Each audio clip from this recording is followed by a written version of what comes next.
नमस्कार। हमारे इस खास विश्लेषण में आपका स्वागत है। आज हम एक ऐसी कहानी की गहराई में उतरने वाले हैं जो शुरू तो होती है यहां से हजारों मील दूर, लेकिन इसकी गूंज दुनिया के सबसे बड़ी आबादी वाले हमारे देश की अर्थव्यवस्था की नींव हिला रही है। जरा सोचिए, एक ऐसा भू राजनीतिक संकट जो भारत को अपनी आर्थिक सुरक्षा के लिए एक अभूतपूर्व ढाल उठाने पर मजबूर कर रहा है। तो चलिए डिकोड करते हैं कि कैसे एक वैश्विक तनाव रातों रात एक राष्ट्र के सर्वाइवल की रणनीति में बदल जाता है। अब ये समझना बहुत जरूरी है कि समंदर पार लड़ा जा रहा एक युद्ध हमारी घरेलू अर्थव्यवस्था की घेराबंदी कैसे कर सकता है। देखिए, जैसे जैसे मध्य पूर्व में तनाव बढ़ता है, हॉर्मुज़ जलडमरू मध्य जैसे वैश्विक व्यापार के बेहद महत्वपूर्ण समुद्री रास्ते सीधे संकट का केंद्र बन जाते हैं। और सच कहूं तो ये कोई मामूली भौगोलिक विवाद नहीं है, ये एक विशाल मैक्रो इकोनॉमिक झटके की शुरुआत है। दुनिया की ऊर्जा आपूर्ति की सबसे अहम धमनियों में आई ये रुकावट एक ऐसा तनाव पैदा कर रही है जो सीधे तौर पर वैश्विक बाजारों का दम घोंट रहा है। और ये अस्थिरता कितनी तेजी से दहशत में बदलती है, इसके आंकड़े सच में चौंकाने वाले हैं। वैश्विक ऊर्जा बाजारों में अचानक घबराहट फैल गई और नतीजा कुछ ही समय के लिए सही, लेकिन ब्रेंट क्रूड ऑयल की कीमतें प्रति बैरल $126 के ऐतिहासिक स्तर को छू गईं। ये कोई सामान्य उछाल नहीं था, बल्कि ये पूरी दुनिया की अर्थव्यवस्थाओं के लिए एक साफ चेतावनी थी कि एक विनाशकारी आर्थिक झटका बस आने ही वाला है। अब भारत जैसी तेजी से उभरती अर्थव्यवस्था के लिए $126 का ये आंकड़ा किसी खतरे की घंटी से कम नहीं है। कारण बिल्कुल स्पष्ट है, हम अपनी कच्चे तेल की जरूरतों का लगभग 85% हिस्सा आयात करते हैं। यानी अंतर्राष्ट्रीय बाजार में ऊर्जा की कीमतें आसमान छूने का सीधा सा मतलब है देश की राष्ट्रीय संपत्ति का तेजी से बाहर की तरफ बहना। यह सिर्फ तेल की कीमत का मामला नहीं है, बल्कि एक ऐसा भयंकर आर्थिक रिसाव है जो देश के खजाने को पल भर में खाली कर सकता है। और फिर शुरू होता है एक खतरनाक डोमिनो इफेक्ट। आयातित तेल का ये भारी भरकम बिल चुकाने के लिए लगातार अमेरिकी डॉलर देश से बाहर जाने लगे। इस निरंतर और भारी निकासी ने भारतीय रुपए की नींव को बुरी तरह झकझोर कर रख दिया। हालात इतने बिगड़े कि देखते ही देखते कुछ ही महीनों के भीतर रुपया अपने ऐतिहासिक निचले स्तर पर आ गिरा। अब हमारी मैक्रो इकोनॉमिक स्थिरता पर एक बहुत बड़ा और एकदम वास्तविक खतरा मंडरा रहा था। मुद्रा के इस गंभीर संकट से निपटने के लिए सरकार ने एक बेहद असाधारण कूटनीतिक और मनोवैज्ञानिक कदम उठाया।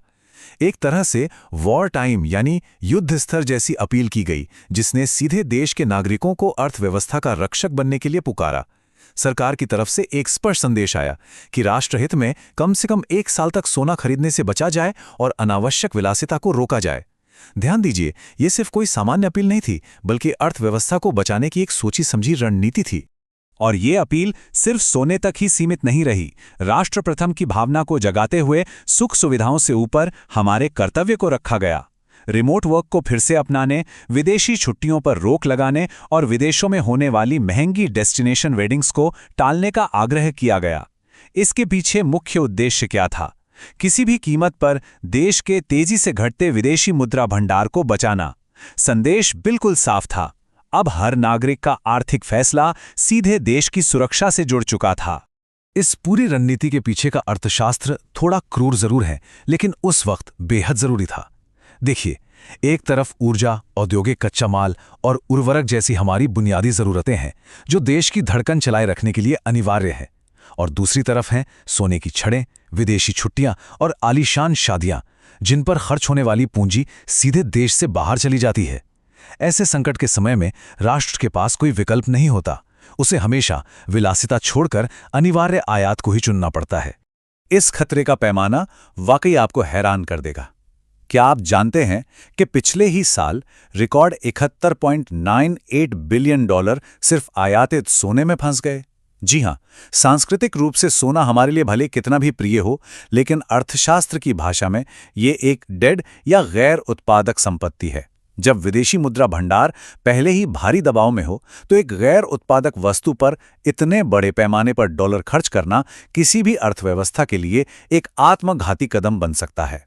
विदेशी मुद्रा भंडार असल में किसी भी देश का सबसे बड़ा आर्थिक रक्षा कवच होता है। आसान शब्दों में कहें तो यह वो मजबूत किला है जो हमारी घरेलू अर्थव्यवस्था की रक्षा करता है, हमारी मुद्रा को ढहने से बचाता है और संकट के समय महत्वपूर्ण आयातों की गारंटी देता है। लेकिन जरा सोचिए, जब केवल कुछ ही हफ्तों में इस महत्वपूर्ण भंडार में $8 बिलियन से ज्यादा की भयानक गिरावट दर्ज की गई, तो यह साफ हो गया कि अर्थव्यवस्था की रक्षा करने वाले इस अभेद्य किले की दीवारों में अब दरारें पड़ रही हैं।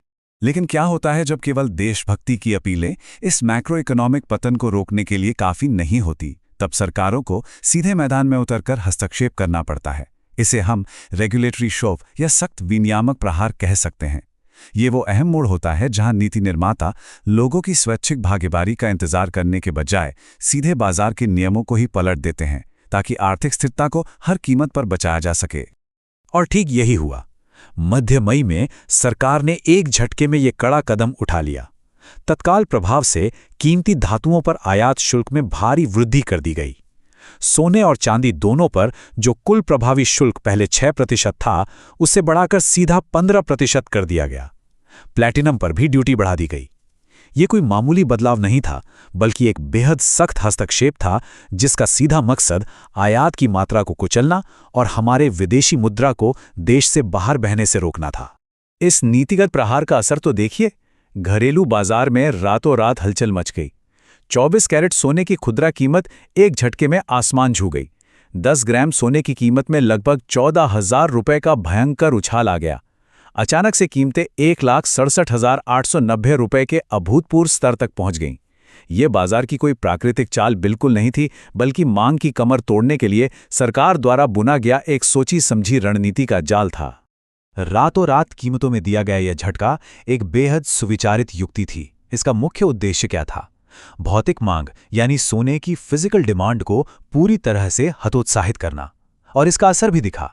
इस भारी मूल्य वृद्धि के कारण आभूषणों की बिक्री में तुरंत लगभग 15% की भारी गिरावट का अनुमान लगाया गया।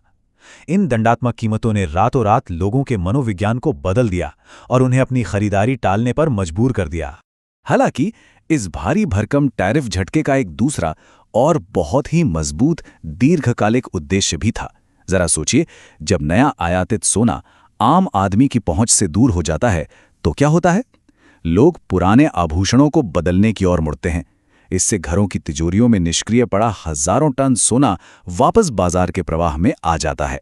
यह कदम एक तरह से देश की आयात पर निर्भरता को काफी हद तक कम कर देता है। लेकिन ठहरिए, अर्थशास्त्र के हर कड़े कदम के साथ एक काला साया भी जुड़ा होता है। उद्योग के जानकारों ने एक बहुत ही गंभीर चेतावनी दी है। क्या इतने ऊंचे आयात शुल्क से एक शैडो इकोनॉमी या अवैध बाजार फिर से पनप सकता है? इतिहास गवाह है कि जब भी सोने पर अत्यधिक टैक्स लगाया जाता है तो अवैध तस्करी और ग्रे मार्केट का अंडरवर्ल्ड अचानक सक्रिय हो जाता है। ये एक ऐसा नाजुक संतुलन है जिसे नीति निर्माताओं को हर दिन साधना पड़ता है। इन सभी आशंकाओं और बहसों के बीच अधिकारियों का दृष्टिकोण बिल्कुल स्पष्ट है। वे इसे उपभोग पर प्रतिबंध नहीं, बल्कि एक कैलिब्रेटेड इंटरवेंशन यानी एक नपातुला हस्तक्षेप मानते हैं। यह कीमत बढ़ाकर मांग को गिराने की एक अचूक रणनीति है। इसका एकमात्र लक्ष्य क्या है? देश की मैक्रो इकोनॉमिक स्थिरता को ढहने से बचाना। यकीन मानिए, यह जनता के लिए कोई सजा नहीं है, बल्कि एक गणितीय आवश्यकता है ताकि वैश्विक तूफानों के बीच हमारा देश सुरक्षित रहे। अगर हम इतिहास के पन्ने पलटें तो पाएंगे कि यह पहली बार नहीं है जब ऐसी आर्थिक ढाल उठाई गई हो। ये एक परखा हुआ तंत्र है। 2013 के टेपर टेंट्रम संकट के दौरान, फिर 2022 के रूस यूक्रेन युद्ध के झटके के वक्त और अब इस मध्य पूर्व संघर्ष में राष्ट्रों ने हमेशा वैश्विक मुद्रा बाजारों के हिंसक तूफानों से बचने के लिए ऐसे ही कड़े स्वर्ण शुल्क और नागरिक संयम का सहारा लिया है। ये एक आजमाया हुआ ऐतिहासिक कवच है। कुल मिलाकर ये पूरी स्थिति हमें वैश्वीकरण की दो धारी तलवार की याद दिलाती है। हमें इस क्रूर वास्तविकता को स्वीकार करना ही होगा कि आज हमारी दुनिया कितनी गहराई से एक दूसरे से जुड़ी हुई है। हजारों मील दूर किसी समुद्री रास्ते के ब्लॉक होने से हमारे घर का बजट, पेट्रोल की कीमत और यहां तक कि हमारी शादियों की योजनाएं भी बदल सकती हैं। दुनिया के एक कोने में तनाव का सीधा अर्थ है, दूसरे कोने में आर्थिक तबाही का डर। सब कुछ जुड़ा है। तो अंत में एक बड़ा सवाल उठता है, भू राजनीतिक विखंडन के इस नए दौर में क्या कोई भी राष्ट्र अपनी अर्थव्यवस्था को दुनिया के झटकों से पूरी तरह अछूता रख सकता है? यह एक ऐसा सवाल है जिस पर हमें गहराई से सोचना होगा, क्योंकि यही हमारे आने वाले भविष्य की दिशा तय करेगा। वैश्विक अर्थशास्त्र और राष्ट्रीय रक्षा के इस जटिल जाल को डिकोड करने वाले हमारे इस विश्लेषण में जुड़ने के लिए बहुत बहुत धन्यवाद। कृपया इस वीडियो को लाइक करें, हमारे चैनल को सब्सक्राइब करें और अगली बार फिर जुड़ें, क्योंकि हम ऐसे ही हमारे भविष्य को आकार देने वाली ताकतों का गहराई से विश्लेषण करते रहेंगे।